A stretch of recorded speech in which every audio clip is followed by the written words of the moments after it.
Hello everyone and welcome to my channel Y&R Trends. The full CBS New Young and the Restless spoilers for Thursday, January 8, 2026 explode across Genoa City like a controlled demolition, unraveling alliances, exposing buried sins, and pushing every major player toward a point of no return. As the hour opens with a chilling silence at the Newman Ranch where Victor stands alone staring at the city skyline. His jaw clenched not with grief but with calculation. Because Nick's death has ceased to be a tragedy and has become a weapon, one Victor intends to sharpen against everyone who lied to him, while across town Nikki trembles as she washes blood she swears isn't there from her hands, haunted by the memory of the moment she chose to protect Matt instead of turning him in, knowing that choice may now cost her everything, even Victor, whose intuition has begun to circle her like a predator sensing weakness. While at Crimson Lights Sharon listens in stunned disbelief as Phyllis unloads a truth she's been sitting on for days, that Jack was never acting alone, that his quiet alliance with Matt began long before Nick's murder, back when Victor was still alive in everyone's minds and fear ruled Genoa City, and Sharon realizes with a sick twist in her stomach that the town has been dancing to a tune written in blood and blackmail, as Jack himself sits in his office at Jabot gripping a burner phone he can't bring himself to destroy. Because on the other end of that device is proof of the deal he made. The plan that was supposed to end Victor Newman forever but instead ended Nick's life. And every vibration now feels like a ticking bomb, while Lily, cold and precise, sets her trap in motion by leaking a doctored security report to Chance, one that subtly points the finger at Matt while quietly shielding Jack, believing that when the truth comes out she will be standing on the winning side of history. But she underestimates Chance's instincts and his growing suspicion that the evidence has been curated rather than discovered, as meanwhile Phyllis makes the most dangerous move of her life by embracing Matt publicly at society, smiling for all to see as she whispers a warning only he can hear,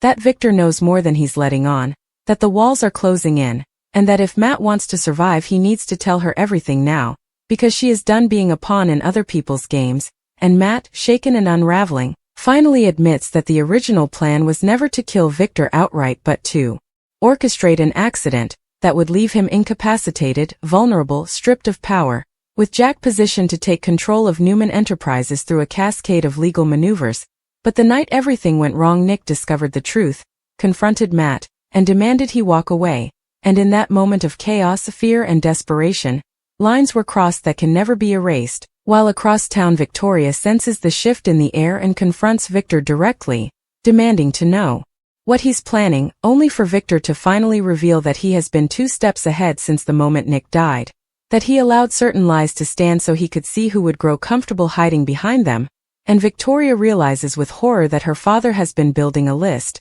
and once the names are spoken there will be no mercy. As the episode barrels forward to a devastating confrontation at the Abbott mansion where Nikki arrives unannounced and finds Jack packing files, passports and cash, the sight of which confirms her worst fears, and when she demands the truth Jack finally breaks, admitting that he believed taking Victor down would free everyone, that he never intended Nick to die, that the plan spiraled out of control because too many people wanted too many different outcomes, and Nikki, shattered by guilt, confesses that she knew more than she admitted, that she chose silence over justice, and the weight of that shared sin binds them even as it destroys them, while at the same time Chance corners Lily with proof that the security footage was altered, forcing her to realize that her deadly trap may snap shut on her instead, as Victor makes his move by summoning Matt to the ranch under the guise of a truce, offering protection in exchange for the full truth, and Matt, desperate and exhausted, agrees, unaware that Victor has already recorded every word of their conversation through a hidden system installed years ago for moments just like this.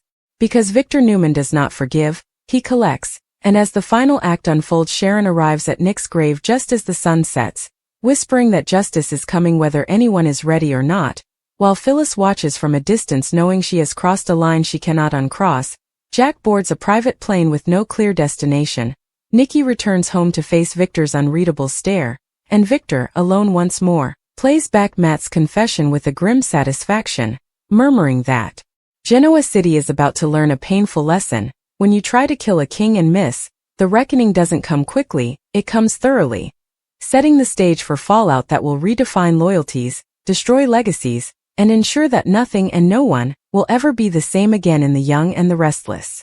The next chapter detonates without mercy as Genoa City awakens under a suffocating cloud of dread. the kind that presses against the lungs and makes even the innocent feel complicit. And it begins with Victor Newman standing in the dimly lit study of the ranch as dawn bleeds through the windows, Matt's recorded confession looping again and again, each word carving deeper grooves into Victor's resolve, because this is no longer about Nick alone. It is about betrayal layered upon betrayal, about friends who smiled while sharpening knives. And as Victor shuts off the recording, he makes a single call that will ripple through the city like an earthquake, summoning Chance, Victoria, and Michael Baldwin under the guise of closure, while Nikki watches from the doorway knowing with terrifying certainty that the man she loves has crossed into a place she cannot follow. As across town Jack Abbott's private jet cuts through the sky but offers no escape, because guilt has weight and it sits beside him like a silent passenger, replaying Nikki's confession, Nick's face, and the moment he chose ambition over humanity, while in the cabin turbulence hits and Jack grips the armrest not from fear of crashing but from the realization that running only sharpens Victor's appetite. As back in Genoa City, Phyllis doesn't sleep at all, pacing her living room as headlines begin to shift from speculation to accusation, whispers circulating that Matt may have turned state's witness, and she knows. If that happens, her name will surface, her embrace at society reinterpreted as manipulation. And yet part of her welcomes it because chaos is the only environment where Phyllis Summers truly feels alive, while Sharon, hollow-eyed and resolute, meets Chance privately and hands over something she's been sitting on since Nick's funeral, a voicemail Nick left the night he died, fragmented but damning, referencing Jack's endgame and Victor's fall. And as Chance listens, the case transforms from murky to monstrous because now the conspiracy has a voice, a timestamp, and a dead man who tried to stop it, while Lily's world begins to fracture when she realizes the altered footage she leaked has been traced not just to her but to a shell company tied to Chancellor Winters,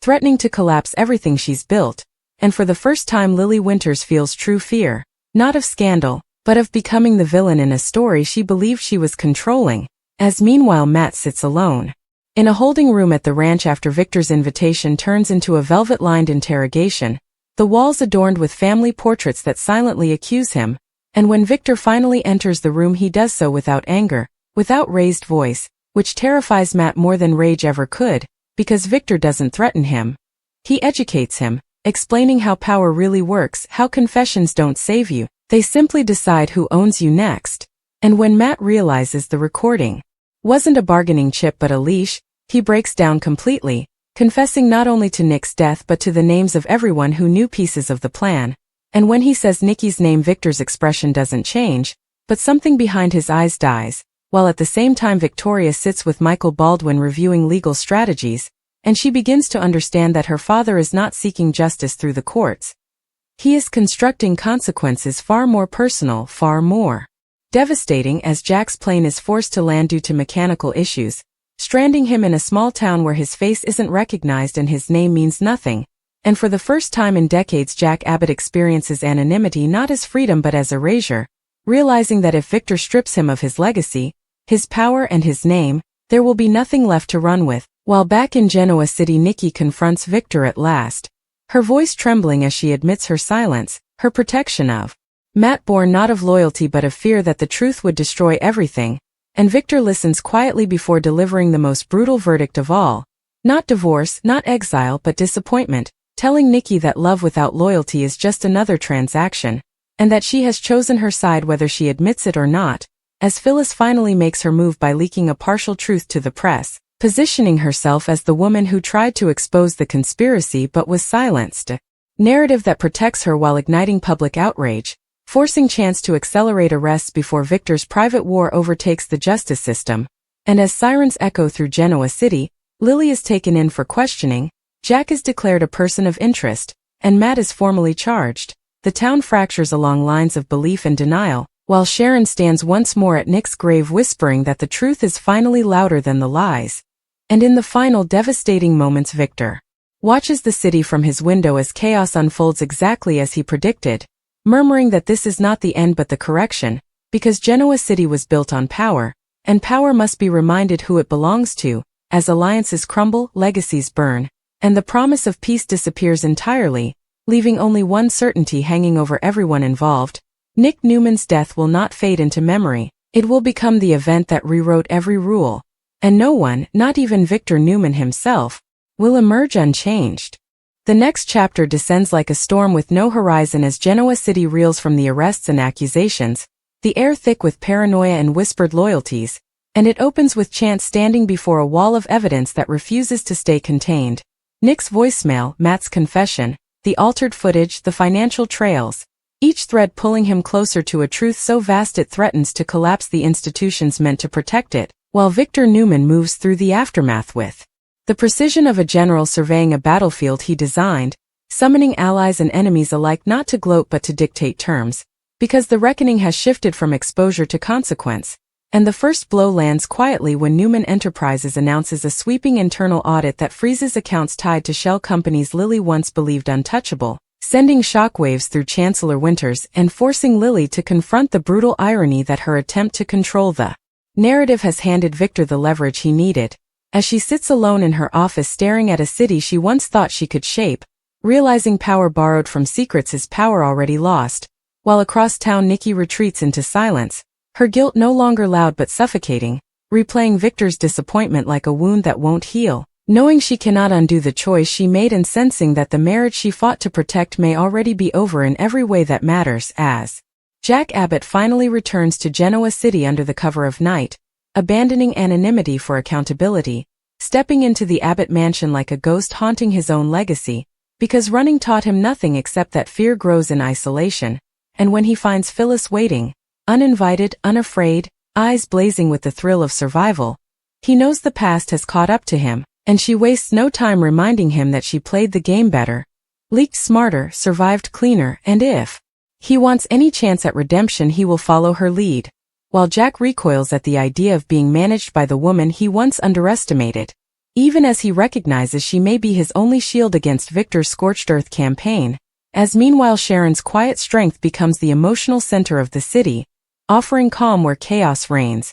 sitting with Faith and Mariah as the headlines scream and the past refuses to stay buried, reminding them and herself that truth doesn't always heal quickly, sometimes it cuts deeper before it closes. While at the ranch Victor holds a final private meeting with Matt before his transfer, not to threaten but to clarify ownership, because even in custody Matt belongs to Victor now, his testimony guided, his remorse curated, his future a currency to be spent when necessary, and Matt leaves that room understanding that prison walls are not the tightest cage he will ever know, as Victoria watches her father maneuver with a mixture of awe and dread, realizing that the man she learned from has crossed a line even she cannot justify, and for the first time she considers whether stopping Victor may be the only way to save what remains of the family Nick died trying to protect, while Chance, under mounting pressure, makes a choice that changes the game.